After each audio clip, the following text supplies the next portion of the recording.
ਜਿਨ੍ਹਾਂ ਸੜਕਾਂ 'ਤੇ ਕਦੇ ਗੁਰੂ ਤੇਗ ਬਹਾਦਰ ਜੀ ਆਏ, ਜਿਨ੍ਹਾਂ ਸੜਕਾਂ ਤੋਂ ਬੰਦਾ ਬਹਾਦਰ ਉੱਥੋਂ ਤੁਰਦਾ ਮਹਾਰਾਸ਼ਟਰ ਤੋਂ ਫੌਜ ਬਣ ਕੇ ਪੂਰੀ ਸਰਹੰਦ ਤੱਕ ਪਹੁੰਚਦੀ ਹੈ, ਉਹਨਾਂ ਸੜਕਾਂ 'ਤੇ ਬੰਦੇ ਬਹਾਦਰ ਨੂੰ ਬੰਦੀ ਬਣਾ ਕੇ ਇੱਥੇ ਲੈ ਕੇ ਆਉਂਦਾ ਹੈ। ਸੜਕਾਂ ਉਹੀ ਨੇ ਜਿਹੜੀਆਂ ਹਰਕਤ ਅਸੀਂ ਬੈਠੇ ਹਾਂ। ਅਸੀਂ ਹੋਰ 20 ਸਾਲਾਂ ਨੂੰ 25 ਸਾਲਾਂ ਨੂੰ ਜੇ ਅਸੀਂ ਜਿਉਂਦੇ ਜਾਗਦੇ ਰਹੇ, ਜਦੋਂ ਇਹਨਾਂ ਸੜਕਾਂ 'ਤੇ ਲੰਘਾਂਗੇ ਆਪਣੇ ਪੁੱਤ ਪੋਤੇ ਦੋਤਿਆਂ ਨੂੰ ਕਹਾਂਗੇ ਗੱਡੀ ਰੋਕੋ ਮਾੜੀ ਜੀ, ਉਹ ਕਹਿਣਗੇ ਕੀ ਗੱਲ ਬਾਪੂ ਜੀ। ਅਸੀਂ ਕਹਾਂਗੇ ਇਹਨਾਂ ਸੜਕਾਂ ਦੇ ਉੱਤੇ ਸਾਡੀ ਵਿਰਾਸਤ ਜੁੜੀ ਹੈ, ਇਹਨਾਂ ਸੜਕਾਂ ਦੇ ਉੱਤੇ ਸਾਡੇ ਗੁਰੂ ਸਾਹਿਬਾਨ ਲੰਘੇ ਸੀ ਸ਼ਹਾਦਤਾਂ ਦੇਣ ਲਈ, ਮਨੁੱਖਤਾ ਦੇ ਦਰਦ ਬਣਾਉਣ ਦੇ ਲੰਘੇ ਸੀ। ਇਹਨਾਂ ਸੜਕਾਂ ਦੇ ਉੱਤੇ ਪੁੱਤ ਕਿਤੇ ਸਾਨੂੰ ਵੀ ਬੈਠਣ ਦਾ ਮੌਕਾ ਮਿਲਿਆ।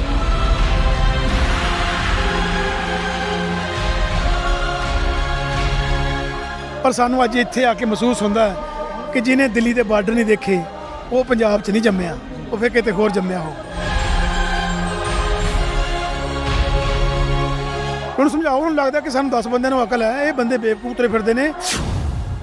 ਯਾਰ ਹਾਸੇ ਦੀ ਗੱਲ ਆਉਂਦੀ ਹੈ, ਜੇ ਇਹ ਅੱਤਵਾਦੀ ਹੁੰਦੇ, ਖਾਲਿਸਤਾਨੀ ਹੁੰਦੇ, ਇੱਥੇ ਰੁਕਦੇ ਇਹ? ਤੁਹਾਨੂੰ ਇੱਥੇ ਮਤਲਬ ਵੇਟ ਕਰ, ਤੁਹਾਨੂੰ ਕਹਿੰਦੇ ਵੀ ਅਸੀਂ ਇੱਥੇ ਬੈਠੇ ਹਾਂ, ਤੁਸੀਂ ਰੋਕ ਲੈਂਦੇ ਫਿਰ ਇਹਨੂੰ? ਅੱਤਵਾਦੀ ਉਹ ਸੀ ਸੰਸਦ ਭਵਨ ਵੜ ਕੇ ਗੋਲੀਆਂ ਚਲਾ ਕੇ ਨਹੀਂ ਗਏ। ਜੇ ਤੁਹਾਨੂੰ ਲੱਗਦਾ ਖਾਲਿਸਤਾਨੀ ਮਾਓਵਾਦੀ ਅੱਤਵਾਦੀ, ਫਿਰ ਤੁਸੀਂ ਮੀਟਿੰਗ ਵਾਲੀ ਕਿਉਂ ਬੁਲਾਉਂਦੇ ਹੋ? ਤੁਸੀਂ ਕਹਿੰਦੇ ਆਓ ਸਾਡੇ ਨਾਲ ਮੀਟਿੰਗ ਕਰੋ, ਆਹ ਟਾਈਮ ਹੈ, ਖਾਣਾ ਵੀ ਨਾਲ ਖਾਦਾ ਜੀ। ਹੁਣ ਤਾਂ ਤੁਸੀਂ ਅੱਤਵਾਦੀਆਂ ਦੇ ਨਾਲ ਖਾਣਾ ਖਾਂਦੇ ਹੋ।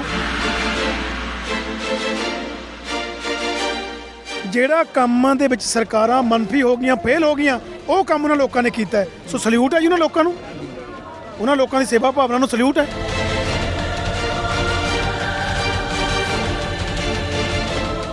ਸਤਿ ਸ਼੍ਰੀ ਅਕਾਲ ਜੀ, ਤੁਸੀਂ ਦੇਖ ਰਹੇ ਹੋ ਪੰਜਾਬੀ ਲੋਕ ਚੈਨਲ। ਮੈਂ ਮਨਵਿੰਦਰ ਸਿੰਘ ਟਿਵਾਣਾ। ਕਿਸਾਨੀ ਅੰਦੋਲਨ ਚੱਲ ਰਿਹਾ ਹੈ। ਕਿਸਾਨ ਦਿੱਲੀ ਦੀਆਂ ਸਰਹੱਦਾਂ ਤੇ ਡਟੇ ਹੋਏ ਨੇ ਆਪਣੇ ਹੱਕਾਂ ਵਾਸਤੇ। ਪੰਜਾਬ 'ਚ ਵੀ ਬੜੇ ਲੰਮੇ ਟਾਈਮ ਤੋਂ ਸੰਘਰਸ਼ ਚੱਲਦਾ ਰਿਹਾ। ਸਾਡੇ ਨਾਲ ਮਲਕੀਤ ਸਿੰਘ ਰੌਣੀ ਨੇ, ਜਿਨ੍ਹਾਂ ਨੇ ਸ਼ੁਰੂ ਤੋਂ ਲੈ ਕੇ ਸੰਘਰਸ਼ 'ਚ ਸ਼ਮੂਲੀਅਤ ਕੀਤੀ, ਕਿਸਾਨਾਂ ਨਾਲ ਧਰਨੇ ਪ੍ਰਦਰਸ਼ਨਾਂ 'ਚ ਸਾਥ ਦਿੰਦੇ ਰਹੇ। ਉਹਨਾਂ ਨਾਲ ਕਰਦੇ ਹਾਂ ਗੱਲ। ਅੱਜ ਦਿੱਲੀ ਦੀਆਂ ਸਰਹੱਦਾਂ ਤੇ ਕਿਸਾਨ ਡਟੇ ਹੋਏ ਨੇ। ਠੰਡ ਦਾ ਮਹੀਨਾ ਹੈ, ਤਕਰੀਬਨ 1 ਮਹੀਨੇ ਤੋਂ ਉੱਪਰ ਟਾਈਮ ਹੋ ਗਿਆ। ਉਹਨਾਂ ਦਾ ਕੀ ਕਹਿਣਾ ਹੈ, ਉਹਨਾਂ ਨਾਲ ਕਰਦੇ ਹਾਂ ਗੱਲ। ਮਲਕੀਤ ਸਿੰਘ ਰੌਣੀ ਸਾਡੇ ਨਾਲ ਨੇ। ਹਾਂਜੀ, ਸਵਾਗਤ ਹੈ ਜੀ ਤੁਹਾਡਾ ਪੰਜਾਬੀ ਲੋਕ ਚੈਨਲ। ਬਹੁਤ ਬਹੁਤ ਮਿਹਰਬਾਨੀ ਜੀ। ਪੰਜਾਬੀ ਲੋਕ ਚੈਨਲ ਦੇਖਦੇ ਦਰਸ਼ਕਾਂ ਨੂੰ ਪਿਆਰ ਭਰੀ ਸਤਿ ਸ਼੍ਰੀ ਅਕਾਲ ਜੀ। ਕਿਸ ਤਰ੍ਹਾਂ ਦੇਖ ਰਹੇ ਹੋ ਜੀ, ਕਿਸਾਨੀ ਅੰਦੋਲਨ ਚੱਲ ਰਿਹਾ ਹੈ, ਕਿਸਾਨ ਦਿੱਲੀ ਦੀਆਂ ਸਰਹੱਦਾਂ ਤੇ ਆਪਣੇ ਹੱਕਾਂ ਲਈ ਬੈਠੇ ਨੇ, ਠੰਡ ਦਾ ਮਹੀਨਾ ਹੈ, ਕੀ ਲੱਗ ਰਿਹਾ ਤੁਹਾਨੂੰ? ਦੇਖੋ, ਆਪਾਂ ਸਾਰੇ ਪੰਜਾਬੀ ਲੋਕ ਆਪਾਂ ਜਾਣਦੇ ਹਾਂ ਕਿ ਸਾਡਾ ਇਤਿਹਾਸ ਕੀ ਹੈ ਜੀ। ਇਹ ਮੈਂ ਸਮਝਦਾ ਕਿਸੇ ਨਾ ਕਿਸੇ ਤਰੀਕੇ ਦੇ ਨਾਲ ਇਤਿਹਾਸ ਦੁਹਰਾਇਆ ਜਾ ਰਿਹਾ ਹੈ। ਉਹੀ ਪੋਹ ਦਾ ਮਹੀਨਾ ਜਿੱਥੇ ਸਾਡੇ ਸਾਹਿਬਜ਼ਾਦਿਆਂ ਨੇ, ਮਾਤਾ ਗੁਜਰੀ ਜੀ ਨੇ ਜ਼ਬਰ ਦਾ ਜਿਹੜਾ ਮੁਕਾਬਲਾ ਉਹ ਸਬਰ ਨਾਲ ਕੀਤਾ। ਅੱਜ ਵੀ ਉਹੀ ਹੈ। ਸਰਕਾਰ ਤਾਨਾਸ਼ਾਹ ਹੈ, ਜ਼ਬਰ ਕਰ ਰਹੀ ਹੈ। ਕਦੇ ਪਾਣੀ ਦੀਆਂ ਬੁਛਾੜਾਂ, ਕਦੇ ਲਾਠੀ ਚਾਰਜ, ਕਦੇ ਕੁਛ, ਕਦੇ ਰਾਹ ਵਿੱਚ ਰੋਕਾਂ, ਕਦੇ ਫਿਰ ਸਾਡਾ ਮਾਨਸਿਕ ਬਲ ਤੋੜਨ ਲਈ ਸਾਨੂੰ ਅੱਤਵਾਦੀ, ਕਦੇ ਖਾਲਿਸਤਾਨੀ, ਕਦੇ ਮਾਓਵਾਦੀ, ਕਦੇ ਇਹਨਾਂ ਨੂੰ ਫੰਡਿੰਗ ਕਿੱਥੋਂ ਆਉਂਦੀ ਹੈ, ਪਾਕਿਸਤਾਨ ਤੋਂ, ਚੀਨ ਤੋਂ। ਪਰ ਮਾਨਸਿਕ ਤੌਰ 'ਤੇ ਵੀ, ਸਰੀਰਕ ਤੌਰ 'ਤੇ ਵੀ ਸਾਡੇ 'ਤੇ ਜ਼ਬਰ ਕਰਦੀ ਹੈ ਅਤੇ ਸਬਰ ਦੇ ਨਾਲ ਮੁਕਾਬਲਾ ਹੋ ਰਿਹਾ ਹੈ। ਮੈਂ ਸਮਝਦਾ ਇਹ ਸੰਘਰਸ਼ ਉਹ ਸੰਘਰਸ਼ ਹੈ ਜਦੋਂ ਮੈਂ ਅਲੱਗ-ਅਲੱਗ ਸ਼ਖਸੀਅਤਾਂ ਨੂੰ ਇੱਥੇ ਲੈ ਕੇ ਆਉਣਾ। ਅਸੀਂ ਇੱਕ ਕਲਾਕਾਰਾਂ ਦੀ ਸੰਸਥਾ ਦਾ ਮੈਂ ਅਹੁਦੇਦਾਰ ਹਾਂ, north zone film and TV artist association. ਮੈਂ ਜਨਰਲ ਸੈਕਟਰੀ ਹਾਂ, ਗੁਰਪ੍ਰੀਤ ਘੁੱਗੀ ਪ੍ਰੈਜ਼ੀਡੈਂਟ ਨੇ, ਗੁੱਗੂ ਗਿੱਲ ਬਾਈ ਹੋਰੀ ਚੇਅਰਮੈਨ ਨੇ, ਦਲਜੀਤ, ਗਿੱਪੀ ਗਰੇਵਾਲ ਜਾਂ ਐਮੀ ਵਿਰਕ, ਸਾਰੇ ਸਾਡੇ ਮੈਂਬਰ ਸਾਹਿਬਾਨ ਨੇ।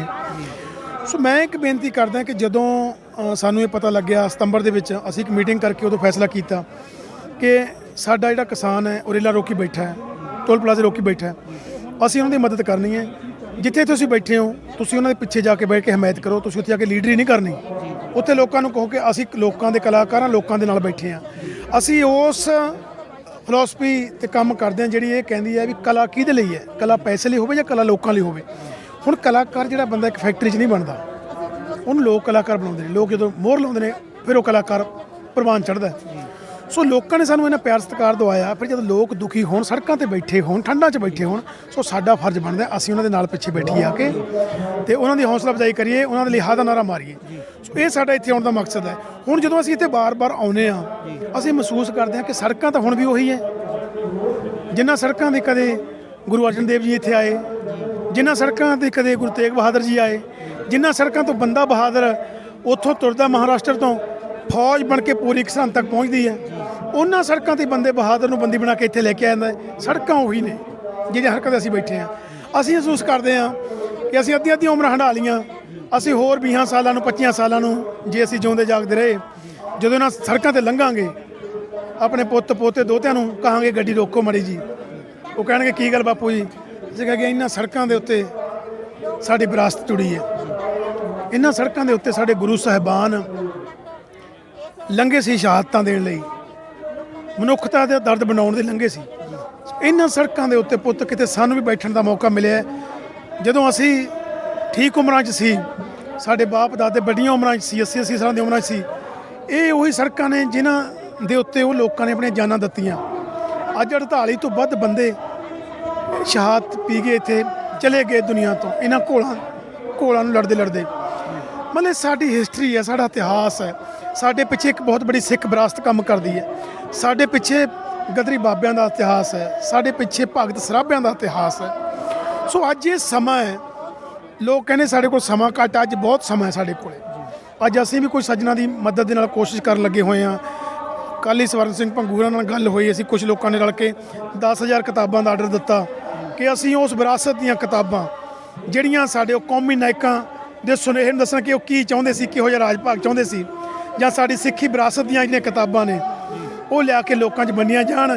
ਉਹ ਕਿਤਾਬ ਲੋਕਾਂ ਦੇ ਜਦੋਂ ਘਰ ਜਾਊਗੀ, ਬੇਸ਼ੱਕ ਕੋਈ ਨਾ ਪੜ੍ਹੇ, ਪਰ ਜਦ ਘਰ ਪਈ ਹੋਊਗੀ ਕੰਸ ਤੇ ਅਲਮਾਰੀ ਦੇ ਵਿੱਚ, ਉਹਨੂੰ 5 ਸਾਲ ਨੂੰ 2 ਸਾਲ ਨੂੰ ਕੋਈ ਨਾ ਕੋਈ ਖੋਲ੍ਹ ਕੇ ਜ਼ਰੂਰ ਪੜ੍ਹੂਗਾ ਕਿ ਮੇਰਾ ਬਾਪੂ ਇਹ ਕਿਤਾਬ ਉੱਥੋਂ ਲੈ ਕੇ ਆਇਆ, ਦਿੱਲੀ ਦੇਖਾਂ 'ਚ ਕੀ ਹੈ। ਸੋ ਉਹ ਕਿਤਾਬ ਉਡੀਕਦੀ ਰਹੂਗੀ। ਸੋ ਜਿਹੜਾ ਵੱਡਾ ਸੰਘਰਸ਼ ਹੈ ਇਹ ਦੁਨੀਆ ਦੇ ਵਿੱਚ ਲਿਖਿਆ ਜਾਣ ਵਾਲਾ ਸੰਘਰਸ਼ ਹੈ। ਇਹਦੇ ਉੱਤੇ ਬਹੁਤ ਸਾਰੀਆਂ ਫਿਲਮਾਂ ਬਣਨੀਆਂ, ਬਹੁਤ ਸਾਰੀਆਂ ਕਿਤਾਬਾਂ ਲਿਖੀਆਂ ਜਾਣੀਆਂ, ਬਹੁਤ ਸਾਰੀਆਂ ਯੂਨੀਵਰਸਿਟੀ ਦੀਆਂ ਸਰਚਾਂ ਹੋਣੀਆਂ ਕਿ ਉਹ ਘੋਲ ਕਿਵੇਂ ਲੜਿਆ ਗਿਆ। ਸੋ ਇੰਨੇ ਲੋਕਾਂ ਦਾ ਆਪ ਮੁਹਾਰੇ ਇਕੱਠੇ ਹੋਣਾ, ਅਲੱਗ-ਅਲੱਗ ਵਰਗਾਂ ਦਾ ਇਕੱਠੇ ਹੋਣਾ। ਅੱਜ ਸਟੇਜ ਦੇ ਉੱਤੋਂ ਰਾਈਟਰ ਸਾਹਿਬਾਨ ਬੋਲ ਰਹੇ ਸੀ, ਕਦੇ ਕੋਈ ਫਿਲਮਾਂ ਵਾਲੇ ਕਲਾਕਾਰ ਆਉਂਦੇ ਨੇ, ਕਦੇ ਕੋਈ ਗਾਇਕ ਆਉਂਦਾ, ਕਦੇ ਕੋਈ ਆਂਗਣਵਾੜੀ ਵਰਕਰ ਆਉਂਦੇ ਨੇ, ਕਦੇ ਕੋਈ ਖੇਤ ਮਜ਼ਦੂਰ ਵਾਲੇ ਆਉਂਦੇ ਨੇ, ਕਦੇ ਕੋਈ ਹੋਰ ਯੂਨੀਅਨ ਆਉਂਦੀ ਹੈ, ਆੜਤੀ ਯੂਨੀਅਨ ਆਉਂਦੀ ਹੈ, ਕਦੇ ਪੱਲੇਦਾਰ ਯੂਨੀਅਨ ਆਉਂਦੀ ਹੈ, ਕਦੇ ਸਾਡੀਆਂ ਮਜ਼ਦੂਰ ਯੂਨੀਅਨ ਆਉਂਦੀਆਂ ਨੇ।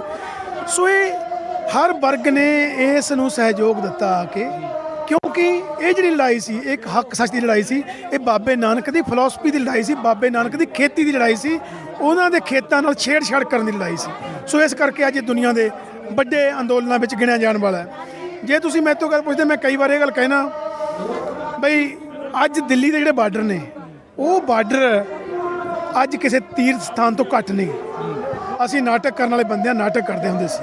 ਇੱਕ ਨਾਟਕ ਕਰਦੇ ਹੁੰਦੇ ਸੀ, ਨਾਟਕ ਅਸਗਰ ਬਜ਼ਾਰ ਦਾ ਲਿਖਿਆ ਨਾਟਕ ਸੀ, 47 ਦੀ ਵੰਡ ਦਾ ਨਾਟਕ ਸੀ, ਸਾਡੇ ਰਿਸ਼ਤਿਆਂ ਦਾ ਨਾਟਕ ਸੀ। ਉਹ ਨਾਟਕ ਦਾ ਨਾਂ ਸੀ ਜਿਹਨੇ ਲਾਹੌਰ ਨਹੀਂ ਵੇਖਿਆ ਉਹ ਜੰਮਿਆ ਹੀ ਨਹੀਂ। ਪਰ ਸਾਨੂੰ ਅੱਜ ਇੱਥੇ ਆ ਕੇ ਮਹਿਸੂਸ ਹੁੰਦਾ ਹੈ ਕਿ ਜਿਹਨੇ ਦਿੱਲੀ ਦੇ ਬਾਰਡਰ ਨਹੀਂ ਦੇਖੇ ਉਹ ਪੰਜਾਬ 'ਚ ਨਹੀਂ ਜੰਮਿਆ, ਉਹ ਫਿਰ ਕਿਤੇ ਹੋਰ ਜੰਮਿਆ ਹੋਊਗਾ। ਸੋ ਇਹ ਮੈਨੂੰ ਲੱਗਦਾ ਕਿ ਸਾਡਾ ਫਰਜ਼ ਬਣਦਾ ਇੱਥੇ ਆ ਕੇ ਦੇਖਣ ਦਾ ਕਿ ਉਹ ਕਿਹੜਾ ਸਮਾਂ, ਕਿਹੜੇ ਸਮਿਆਂ ਦੇ ਵਿੱਚ ਸਾਡੇ ਬਜ਼ੁਰਗ, ਸਾਡੀਆਂ ਮਾਵਾਂ ਭੈਣਾਂ ਇੱਥੇ ਆ ਕੇ ਸੰਘਰਸ਼ ਲੜ ਰਹੀਆਂ, ਬੱਚੇ ਤੋਂ ਲੈ ਕੇ ਬਜ਼ੁਰਗ ਤੱਕ ਲੜ ਰਿਹਾ ਹੈ। ਦੂਜਾ ਮੈਂ ਧੰਨਵਾਦ ਕਰਨਾ ਚਾਹੁੰਦਾ ਤੁਹਾਡੇ ਮਾਧਿਅਮ ਦੇ ਰਾਹੀਂ ਸਾਡੇ ਪੰਜਾਬ ਦੇ ਮੀਡੀਆ ਦਾ। ਗੋਦੀ ਮੀਡੀਆ ਨੇ ਸਾਨੂੰ ਕਿਤੇ ਦਿਖਾਇਆ, ਤੁਸੀਂ ਲੋਕਾਂ ਨੇ ਸਾਨੂੰ ਵੱਡਾ ਕੀਤਾ, ਤੁਹਾਡੇ ਤੇ ਹਮੇਸ਼ਾ ਸਾਨੂੰ ਪ੍ਰਾਊਡ ਰਹੂਗਾ, ਮਾਣ ਰਹੂਗਾ। ਤੁਸੀਂ ਸਾਡੇ ਸੰਘਰਸ਼ ਨੂੰ ਲੋਕ ਸੰਘਰਸ਼ ਬਣਾ ਕੇ ਦੁਨੀਆ ਤੱਕ ਪਹੁੰਚਾਇਆ। ਦੂਜਾ ਮੇਰਾ ਧੰਨਵਾਦ ਹੈ NRI ਭੈਣ ਭਰਾਵਾਂ ਨੂੰ ਜਿਨ੍ਹਾਂ ਨੇ ਸਾਨੂੰ ਐਡਾ ਵੱਡਾ ਹੁੰਗਾਰਾ ਦਿੱਤਾ ਹੈ, ਜਿਨ੍ਹਾਂ ਨੇ ਦੂਜੇ ਮੁਲਕਾਂ 'ਚ ਰਹਿੰਦੇ ਹੋਏ ਵੀ, ਉੱਥੋਂ ਦੇ ਗ੍ਰੀਨ ਕਾਰਡ ਹੁੰਦੇ ਹੋਏ ਵੀ ਆਪਣੀਆਂ ਜੜ੍ਹਾਂ ਨੂੰ ਪਛਾਣਿਆ, ਆਪਣੀ ਜੜ੍ਹਾਂ ਨੂੰ ਭੁੱਲੇ ਨਹੀਂ। ਤੀਜਾ ਮੇਰਾ ਧੰਨਵਾਦ ਸਾਡੇ ਆਗੂ ਸਾਹਿਬਾਨਾਂ ਦਾ ਜਿਨ੍ਹਾਂ ਨੇ ਬੜੇ ਠਰਮੇ ਦੇ ਨਾਲ, ਬੜੀ ਲਿਆਕਤ ਦੇ ਨਾਲ, ਬੜੀ ਦਿਆਨਤਦਾਰੀ ਦੇ ਨਾਲ, ਬੜੀ ਮਿਹਨਤ ਦੇ ਨਾਲ ਇਸ ਸੰਘਰਸ਼ ਨੂੰ ਵਿੱਚ ਤੱਕ ਲੈ ਕੇ ਆਂਦਾ ਹੈ। ਸੋ ਅੱਜ ਸਾਡੀ ਜਵਾਨੀ ਉਹਨਾਂ ਦੀ ਪੈਰ 'ਚ ਪੈਰ ਧਰਦੀ ਹੈ। ਸਾਨੂੰ ਮਾਣ ਹੈ ਇਹਨਾਂ ਘੋਲਾਂ ਦੇ ਵਿੱਚੋਂ ਨਵੇਂ ਲੀਡਰ ਪੈਦਾ ਹੋਣੇ ਨੇ, ਉਹਨਾਂ ਲੀਡਰਾਂ ਨੇ ਸਾਡੇ ਆਉਣ ਵਾਲੇ ਸਮਾਜ ਦੀ ਬਾਗਡੋਰ ਸਾਂਭਣੀ ਹੈ। ਜੇ ਦੇਖਿਆ ਜਾਵੇ ਹਰ ਇੱਕ ਵਰਗ ਵਿਰੋਧ ਕਰ ਰਿਹਾ ਬਈ ਨਹੀਂ ਕਾਲੇ ਕਾਨੂੰਨ ਨੇ ਰੱਦ ਕਰਨੇ ਚਾਹੀਦੇ ਨੇ, ਪਰ ਸੈਂਟਰ ਸਰਕਾਰ ਦਾ ਜੋ ਰਵੱਈਆ ਉਹ ਕਹਿ ਰਹੇ ਨੇ ਨਹੀਂ ਰੱਦ ਨਹੀਂ ਹੋਣੇ, ਸੋਧ ਕਰ ਦਾਂਗੇ, ਇਹਨਾਂ ਨਾਲ ਤਾਂ ਆਮਦਨ ਦੁੱਗਣੀ ਹੋਣੀ ਹੈ। ਕਿੱਦਾਂ ਦੇਖਦੇ ਹੋ? ਦੇਖੋ ਹੁਣ ਜਿਹੜੇ ਲੋਕ ਇਹ ਕਹਿੰਦੇ ਨੇ ਉਹਨਾਂ 'ਚੋਂ ਕੋਈ ਬੰਦਾ ਨਾ ਤਾਂ ਖੇਤੀ ਮਾਹਰ ਹੈ, ਨਾ ਆਪ ਖੇਤੀ ਕਰਦਾ ਹੈ। ਜਿਹੜੇ ਬੰਦੇ ਖੇਤੀ ਕਰਦੇ ਨੇ ਬੈਠੇ ਨੇ, ਉਹਨੂੰ ਸਮਝਾਓ ਆ ਕੇ, ਉਹਨੂੰ ਸਮਝਾਓ। ਉਹਨੂੰ ਲੱਗਦਾ ਕਿ ਸਾਨੂੰ 10 ਬੰਦਿਆਂ ਨੂੰ ਅਕਲ ਹੈ, ਇਹ ਬੰਦੇ ਬੇਵਕੂਫ ਤੁਰੇ ਫਿਰਦੇ ਨੇ। ਉਹ ਲੋਕ ਅਸੀਂ ਜਿਨ੍ਹਾਂ ਨੇ ਪੂਰੇ ਮੁਲਕ ਦੇ ਵਿੱਚ 70 ਭੰਡਾਰ ਅਨਾਜ ਦਾ ਪੂਲ 'ਚ ਹਿੱਸਾ ਪਾਇਆ ਹੈ। ਸੋ ਸਾਨੂੰ ਦੱਸਣਗੇ ਕਿ ਕੀ ਸਾਡੇ ਹੱਕ ਦੇ ਵਿੱਚ ਹੈ। ਉਹ ਕੌਣ ਹੁੰਦੇ ਨੇ? ਹਾਲੇ ਤਾਂ ਅਸੀਂ ਚੁੱਪ ਬੈਠੇ ਨੇ। ਮੈਂ ਉਹੀ ਗੱਲ ਪਹਿਲਾਂ ਵੀ ਕਹੀ ਸੀ ਵੀ ਇਹ ਉਹ ਲੋਕ ਨੇ, ਲੰਘ ਜੇ ਤਾਂ ਹਾਥੀ ਲੰਘ ਜੇ, ਨਾ ਲੰਘਣ ਦੇਣ ਪੂੰਛ ਨਾ ਲੰਘਣ ਦੇਣ। ਸੋ ਜੇ ਉਹਨਾਂ ਨੂੰ ਲੱਗਦਾ ਇੱਥੇ ਆ ਕੇ ਸਮਝਾਉਣ ਨਾ, ਫਿਰ ਉਹ ਇੱਥੇ ਕਿਉਂ ਨਹੀਂ ਆਉਂਦੇ, ਕਿਉਂ ਡਰੇ ਬੈਠੇ ਨੇ? ਤੁਸੀਂ ਜਿੰਨਾ ਸੰਘਰਸ਼ ਲੰਬਾ ਹੋ ਰਿਹਾ, ਹਾਲਾਤ ਵਿਗੜ ਰਹੇ ਨੇ, ਵਿਗੜੇ ਇਸ ਕਰਕੇ ਰਹੇ ਨੇ, ਲੋਕਾਂ ਦੇ ਮਨਾਂ 'ਚ ਗੁੱਸਾ ਵੱਧ ਰਿਹਾ ਹੈ। ਇਹਨਾਂ ਦੀ ਪਾਰਟੀ ਦੇ ਲੋਕ ਹੈ ਤਾਂ ਸਾਡੇ ਭੈਣ ਭਾਈ ਨੇ ਜਿਹੜੇ ਪੰਜਾਬ 'ਚ ਬੈਠੇ ਨੇ, ਉਹਨਾਂ ਨੂੰ ਲੋਕ ਵੋਟਾਂ 'ਚ ਪਿੰਡਾਂ 'ਚ ਵੜਨ ਦੇਣਗੇ, ਸ਼ਹਿਰਾਂ 'ਚ ਜਾਣ ਦੇਣਗੇ? ਖੜੇ ਹੋਣ ਦੇਣਗੇ, ਰੌਲਾ ਪੈਣਾ ਦੇਖੋ ਤੁਸੀਂ। ਇਹ ਪਤਾ ਨਹੀਂ ਹੁਣ ਇਹ ਮੈਨੂੰ ਸਮਝ ਨਹੀਂ ਆਉਂਦੀ ਕੀ ਕਰ ਰਹੇ ਨੇ।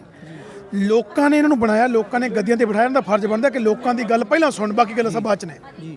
ਜਿੱਦਾਂ ਕਿਹਾ ਜਾ ਰਿਹਾ ਖਾਲਿਸਤਾਨੀ ਨੇ ਜਾਂ ਦੇਸ਼ ਦਰੋਹੀ ਨੇ, ਬਾਹਰਲੀਆਂ ਦੇਸ਼ ਵਿਰੋਧੀ ਤਾਕਤਾਂ ਫੰਡਿੰਗ ਕਰ ਰਹੀਆਂ ਨੇ, ਕੀ ਲੱਗਦਾ ਹੈ ਜੇ ਇਹ ਖਾਲਿਸਤਾਨੀ ਨੇ, ਇਹ ਦੇਸ਼ ਦਰੋਹੀ ਨੇ, ਤਾਂ ਇਹਨਾਂ ਨਾਲ ਮੀਟਿੰਗਾਂ ਸਰਕਾਰ ਕਿਉਂ ਯਾਰ ਕਰਦੀ ਹੈ? ਹਾਸੇ ਦੀ ਗੱਲ ਆਉਂਦੀ ਹੈ, ਜੇ ਇਹ ਅੱਤਵਾਦੀ ਹੁੰਦੇ, ਖਾਲਿਸਤਾਨੀ ਹੁੰਦੇ, ਇੱਥੇ ਰੁਕਦੇ ਇਹ?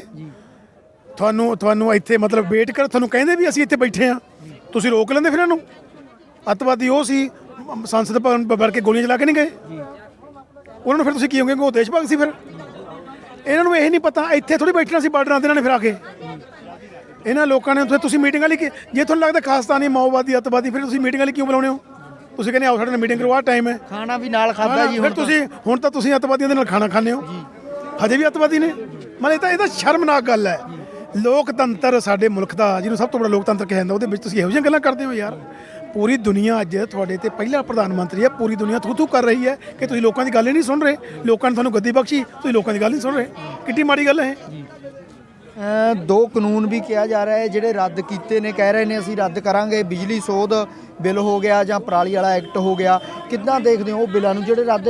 ਲੋਕਾਂ 'ਚ ਪ੍ਰਚਾਰ ਕੀਤਾ ਜਾ ਰਿਹਾ ਵੀ 50% ਜਿੱਤ ਹੋ ਗਈ ਹੈ ਅੰਦੋਲਨ ਦੀ। ਦੇਖੋ ਇਹ ਛੋਟੀ ਜੀ ਗੱਲ ਹੈ, ਇਹ ਤਾਂ ਸਾਨੂੰ ਚੈੱਕ ਕਰਕੇ ਦੇਖ ਰਹੇ ਵੀ ਕਿੱਥੇ ਖੜਦੇ ਨੇ, ਇਹਨਾਂ ਦਾ ਸਿੱਧਕ ਕਿੱਥੇ ਹੈ, ਇਹ ਕਦੋਂ ਡੋਲਦੇ ਨੇ। ਆ ਇੱਕ ਬਿੱਲ ਜਿਵੇਂ ਨਾ ਕੋਈ ਟੀਕਾ ਲਾਉਣ ਤੋਂ ਪਹਿਲਾਂ ਚੈੱਕ ਕਰਦੇ ਵੀ ਕਿਤੇ ਐਲਰਜੀ ਤਾਂ ਨਹੀਂ ਕਰਦਾ ਇਹ।